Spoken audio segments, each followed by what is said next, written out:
your just overall impressions on the Gamecocks head coach and what he's been able to do in such a short amount of time. I mean, first off, I'm putting a little bit on the over there. That's kind of shocking to me, just considering what, Beamer did last year. Heck, he had to put a guy that was expected to be a grad assistant at quarterback. That's back on the staff, by the way. Zeb Nolan's back on the staff.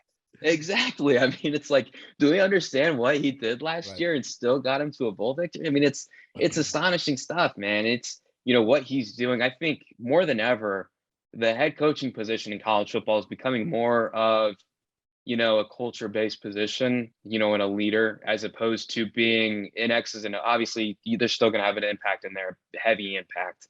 They're going to know the game better than anybody else that's there in attendance on the field.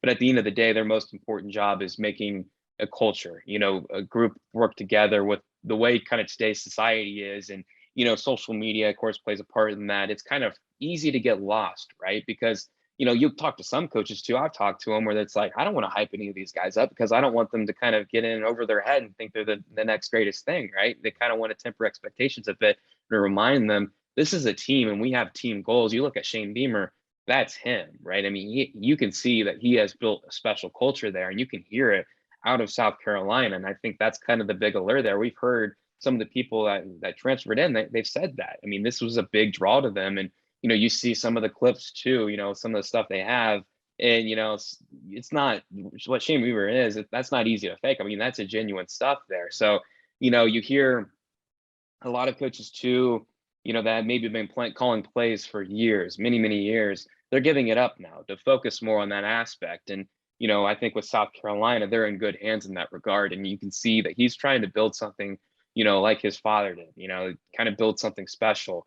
And that's where I would be most encouraged there. And you also look at the transfer stuff. I mean, he knows where to go. I mean, that's a good support staff that he has at his disposal. And, Spencer Rattler, that wasn't on his radar and ended up being his top spot there. And so I think with what Shane Beamer is doing, is far beyond also the X's and O's. Obviously, he, again, plays a big part in that. But, what he's doing, bringing in the right personnel and making South Carolina a good draw again, that's the most notable thing for me. So I think he's building a special staff, and I think he's, a rising star, in college football.